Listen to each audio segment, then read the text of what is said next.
Hello, this is Mark from My Keys to Music. Thanks for joining me on this video. Today we're talking about the Nord piano library and sizes.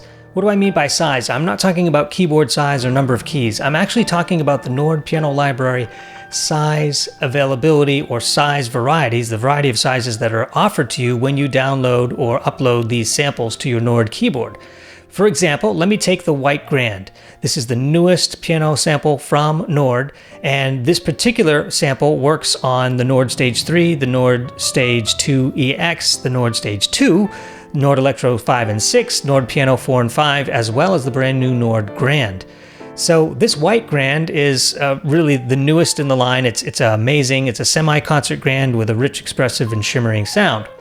But look below and you'll see that you have 4 choices in terms of size. You can go with a small, medium, large, or extra large. All right, so why do we need to worry about sizes? Why can't we just put everything as extra large and call it a day? Well, the truth is the Nord keyboard only comes with so much memory, and it allows you to do all kinds of things, but if you were to put the extra large pianos in their complete library of all extra large, it most likely would not fit on your Nord keyboard. So when you get your Nord keyboard from the factory, when it's initially set up, you'll see that some pianos are presented to you as a small, some are loaded with a medium, some are large, and some may even be extra large. So with that in mind, the larger, the better quality, the better emulation, the better overall product. However, what you might find is that under certain circumstances, you may not need the extra large or the large or even the medium for that matter, and you'll do just fine with a small. So this video is here to explain what these sizes mean to you as the musician, what you should be thinking about when you're loading these sounds, and exactly what is the difference between the small, medium, large, and extra large. And let's hear examples of that so that you can make a proper decision as to what size to load when it comes time to switch and mix and match these sounds on your own Nord keyboard. Okay, so like I had mentioned, we're going to start with the White Grand as our sample, and we will take a look at all 4 of these sounds, the size of these sounds, and we'll break each one down and figure it all out. Okay, so here I have the Nord Sound Manager, and I've loaded the small, medium, large, and extra large all ready to go. Now, if you need help with the Nord Sound Manager, if you've never used it before and never downloaded a sound or loaded it on your Nord keyboard, feel free to check out my tutorial videos. I'll put a link above, and you can go check that out.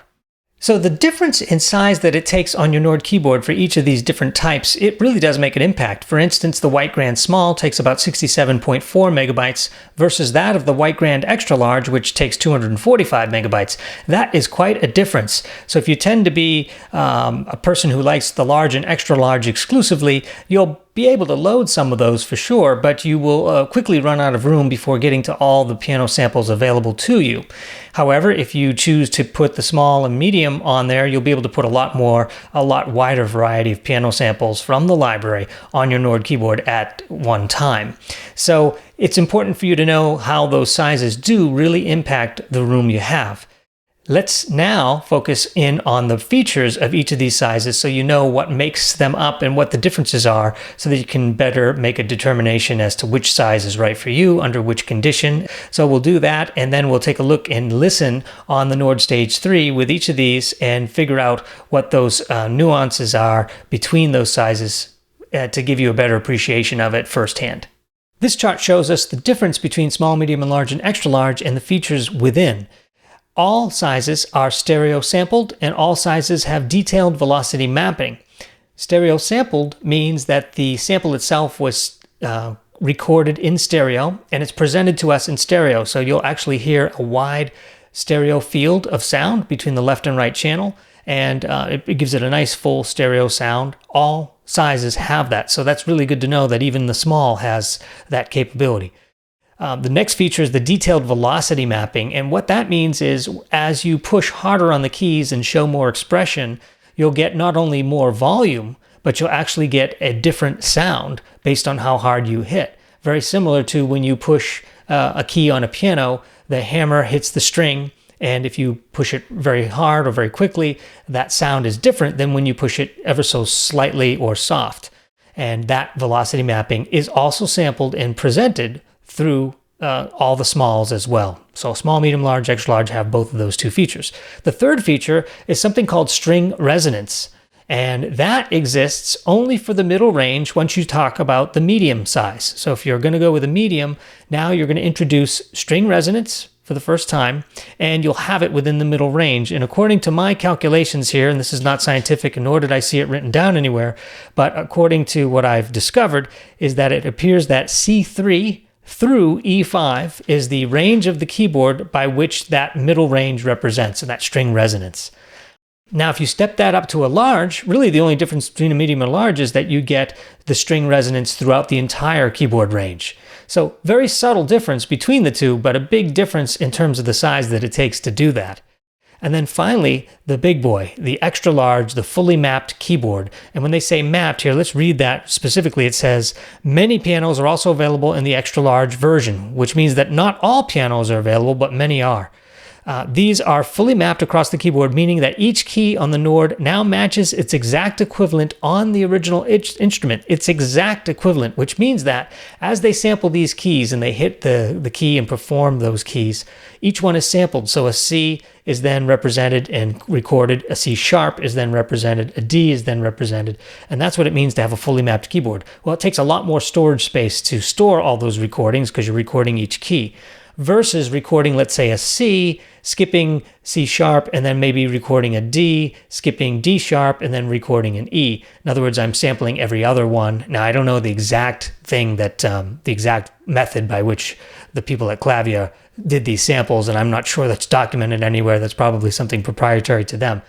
But you can appreciate that when you record every single key, it's going to make the file size a lot bigger. Can you discern it as the human ear? I have a awfully hard time discerning it. I'm not sure I can. I suppose if you really, really listen and know what to listen for, you will hear a difference between a fully mapped keyboard and one that isn't. But we will definitely hear the difference between string resonance, and we'll actually be able to hear the string resonance on the range too, where that cuts off. And you'll be quite surprised. You'll be hearing things that you might not have heard ever before at that subtlety range. All right, so those are the different sizes in terms of the feature set. Let's go listen to them on the Nord Stage 3 and see what this is all about. So I've got a Nord Stage 3 here already loaded with a program called Piano Sizes, which is something I just made here. And I've got loaded right now the White Grand Small. And if you'll see here, as I toggle through these, you'll see the White Grand Medium, the White Grand Large, and then the White Grand Extra Large. So all of those are loaded in, and we'll play with each one. First, starting with the small, you'll notice something right away, and something you cannot do is you cannot invoke string resonance. So even if I push string resonance here, you'll see I get the choice for soft release, but I don't get the choice for string resonance. So just like the chart showed you a moment ago, it's not included in those samples. So whenever you're using a small, you won't get string resonance, but it still sounds great. The piano works wonderful. And I think small pianos are good, or piano samples are good for things that you're not necessarily going to record, things that are for live performance. Maybe you're playing in a band where you're not going to hear the difference between a small, medium, a large, or extra large. They're all going to sound like a piano. Those are perfect examples of where you would want to use a small and save the size. But if you're recording and you are solo piano recording, you're going to want the best possible sound available, and that's where you might consider the White Grand Extra Large, for example, or any of the extra larges. You'll also notice that not all sounds come in the extra large category. It's whatever Clavia decided to put on the website as far as what they've done, but I think they found an appropriate size relative to the type of sample they've presented. So with the small, I won't necessarily need to play that, but it does sound great. And it still has that stereo sound. And it also has the capability of doing the velocity, as I mentioned earlier, as I play quietly. And then louder. It's not just volume that's changing, it's actually the sound itself. The velocity sample capability is changing. All right, so that's the small. Now let's go to the medium. Now, if you recall, medium now introduces the idea of string resonance. And if that's true, I should be able to put the string resonance on. And yes, I can put it on. But it only applies to the middle range of the keyboard. And the best example of both string resonance and where it's cutting off between the range is best showed here at the right side of the keyboard. I'm going to include a sustain pedal with this. And now I have no effects on, I have no reverb, and just to show you the pure sample. And I also am not affecting the sample by using any of the built-in EQ over here. It's just the raw sample with no additional sounds or effects going on. That's without, and now with.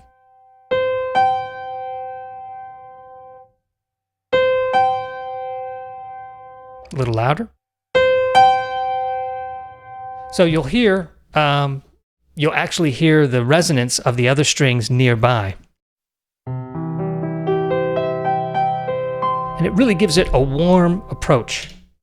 All right, now the range cutoff for that, in my opinion, from my initial study here, is somewhere up in the E5. So I believe that's up here. So this is the last key that has it. And I can definitely hear, listen to that. Now if I play the F next to it, you won't hear as much or any resonance compared to this. It's almost like an eerie echo. Quite amazing. Now, are you going to notice that on a gig when you're playing with 6 other musicians? Doubtful. Will you notice it on a stereo recording when you're playing piano solo? Maybe, or definitely. So that's really up to you, the listener, the people listening. But it's amazing the subtlety that you have here.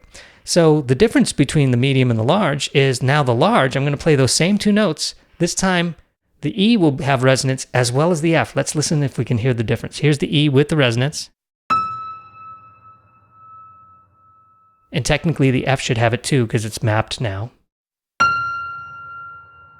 That F, let me play it again, not talk over it. Compared to the same F without the string resonance, even though I have it turned on, just to prove that it's not mapped to that high F. Do you hear it just shut right down?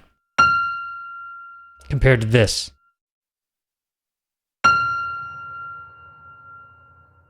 So that's what it sounds like when it's throughout the whole range. Again, something you'd probably notice on a recording, not so much in a live setting necessarily.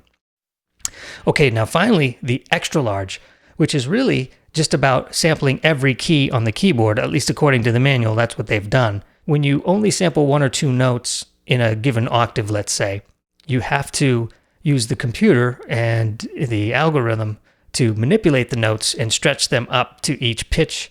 So let's say you record a C, you'll have to then mimic C sharp. Maybe you record a D, but then you have to mimic D sharp.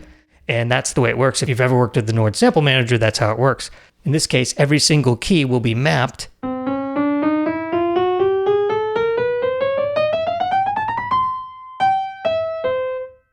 What you get is the pure instrument sampled and mimicked to the best of our ability here in this current day and age.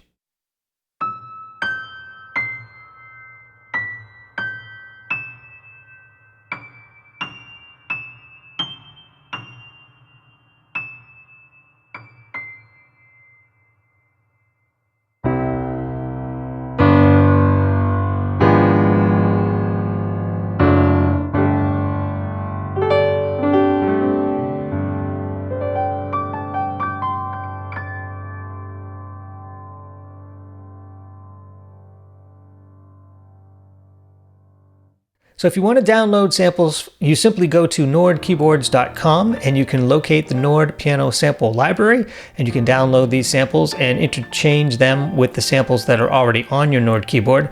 There's a lot of neat things there that you can experiment with, and you'll learn a lot by doing that process. If you like this content, feel free to subscribe. I would love to have you here. If you want to get notification of every single video that is released, you simply subscribe and then also click the bell. Feel free to like the video if you liked it, and thanks for watching. We will catch you on the next one, and we'll talk to you soon.